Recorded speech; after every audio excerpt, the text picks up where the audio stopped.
आदरणीय प्रशांत जी लगातार अमृत अनशन पे हैं। फिलहाल वो अस्पताल में भर्ती हैं और अस्पताल में भी अमृत अनशन का कार्यक्रम उनका जारी है। ये पूरा जो प्रकरण है, इसी पर बात करने के लिए जो बीपीएससी के छात्रों के समर्थन और उनके मुद्दे को लेकर के आज हम लोग प्रेस कॉन्फ्रेंस कर रहे हैं अपने जिला कार्यालय दरभंगा में।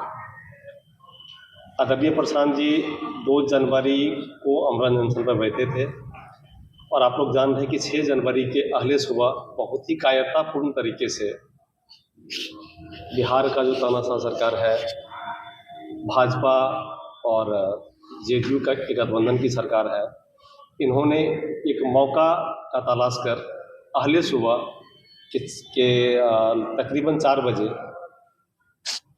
प्रशांत जी को डिटेन किया वहाँ से और वहाँ प्रदर्शन कर रहे छात्रों को भी हिरासत में ले लिया और एक एफआईआर किया। हम इसमें कहना चाह रहे हैं कि आदरणीय प्रशांत जी जो लगातार अमृत अनशन में बैठे हुए थे, तो प्रशांत जी ने पहले भी कहा था कि आप छात्रों की बात को मान लीजिए, सभी छात्र से आप वार्ता नहीं कीजिए, लेकिन कम से कम 5 छात्र का ही आप ही सिलेक्ट कर लीजिए कि किन 5 छात्रों को लेकर के सरकार बात करेगी, वही मुख्यमंत्री जी से बात कर लें और एश्योर कर दें हम लोग धरना प्रदर्शन को और अपने सत्याग्रह को खत्म कर देंगे। लेकिन सरकार इस पर अटल रही कि हम आपसे बात नहीं करेंगे। आप लोग जान रहे हैं कि सत्याग्रह पर बैठने से पहले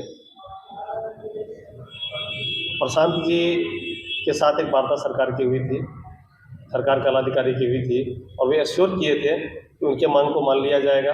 लेकिन प्रशांत जी जब उस जो है मार्च को ख़त्म करके और बढ़े, थोड़े ही आगे बढ़े, वहाँ से हटे, बहुत सारे छात्र हट गए, कायरतापूर्ण तरीके से छात्रों पे लाठी बरसाया गया और वहाँ के अधिकारी के द्वारा कहा गया कि आपका नेता भाग गया है। फिर आदरणीय प्रशांत जी ने छात्र संसद बुलाए और छात्र संसद के द्वारा जो एक निर्णय लिया गया, उस निर्णय के आलोक में प्रशांत जी 2 जनवरी को बापू के प्रतिमा के नीचे गांधी मैदान में अमृत अनशन पे बैठ गए। वो शांतिपूर्ण तरीके से जारी था, लेकिन इसी बीच जो कुछ भी घटना हुआ उसका हम निंदा करते हैं, पूरा बिहार निंदा कर रहा है। और प्रशांत की गिरफ्तारी के बाद पटना सहित पूरे राज्य में लोगों का गुस्सा उबाल पे है, लोग जहाँ तहाँ प्रदर्शन कर रहे हैं और सरकार के इस नाकामयाबी का और इनके तानाशाही रवैया का हर तरफ से निंदा हो रहा है। हजारों की संख्या में लोग सड़क पर उतरे थे। आपने देखा कि जब प्रशांत जी को गिरफ्तार किया गया था, उस समय भी लोग काफ़ी गुस्से के मूड में थे। प्रशांत को लगातार 6 घंटे तक पटना के सड़कों पर घुमाया गया, उनका फर्जी मेडिकल सर्टिफिकेट लेने का कोशिश किया गया, एम्स में ले जाया गया, हटवा ले जाया गया और कहाँ कहाँ नहीं ले जाया गया और पूरे पटने के सड़कों को नहीं घुमाया गया। दोपहर के बाद प्रशांत को न्यायालय में प्रस्तुत किया गया। न्यायालय ने आदरणीय प्रशांत को सशर्त जमानत देने के लिए तैयार हुई। न्यायालय का कहना था कि आप एक बॉन्ड कीजिए, अपने पीआर बॉन्ड में कंडीशन को साइन कीजिए कि अब के बाद आप छात्र के मुद्दे पर गांधी मैदान में नहीं बैठेंगे, सत्याग्रह नहीं करेंगे। ये प्रशांत ने स्पष्ट कहा कि हमको जेल जाना मंजूर है, जेल में मेरा सत्याग्रह जारी रहेगा, लेकिन हम बिहार के छात्र के हित की लड़ाई लड़ते रहेंगे, इस कंडीशन पे हम साइन नहीं करेंगे, हमको जेल जाना मंजूर है। और आदरणीय प्रशांत को जब कोर्ट में आर्गूमेंट चल ही रही थी, उसी बीच आनंद फानंद में ले जा करके उनको बेउर थाने में बैठा दिया गया, बेउर जेल भेजने की कोशिश की गई।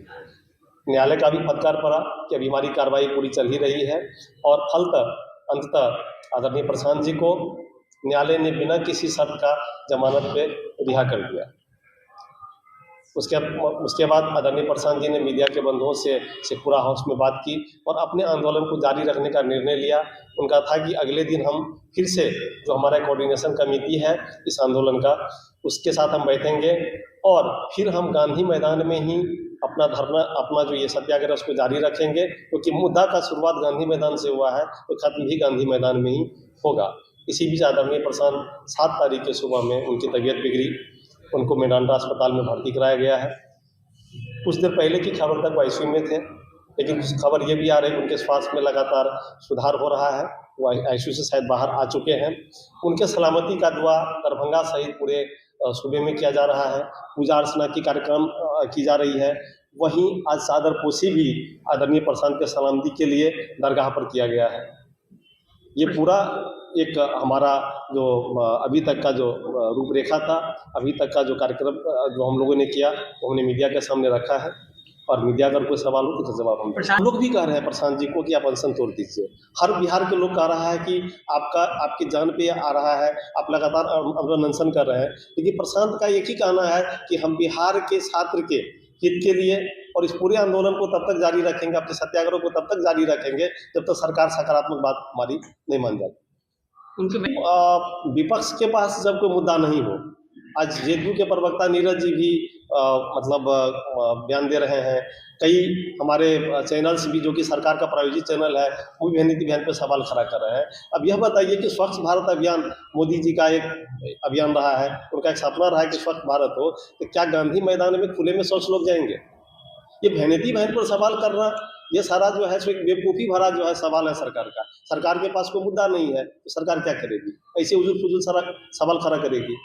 लेकिन कहने के लिए तो वो लोग कह रहे हैं कि जिनका चरित्र ही चोरी करने का है, जो लोग चोरी के आदी हैं, चोरी चमारी के बलबूते राजनीति में आए हैं, वो तो ईमानदार को चोर कहेंगे ही ना कहेंगे। तेजस्वी यादव जो है B2 बीजेपी का B2 पार्टी बोल रहे हैं, टीम बी बोल रहे हैं जी। देखिए तेजस्वी जी का टीम बी बोलना इस चीज़ को दर्शाता है कि वो काफ़ी घबराए हुए हैं। तेजस्वी जी को राजनीति का बहुत बड़ा ज्ञान नहीं है, वो विरासत में उनको राजनीति में नहीं है, लालू जी के बेटे हैं, इसलिए बहुत सारी मीडिया मैक्स उनके सामने लग जाती है, मन में जो आता है बोल देते हैं। एक अनमेच्योर व्यक्ति हैं वो, उनके ऊपर हम बहुत ज़्यादा कुछ क्या कहेंगे।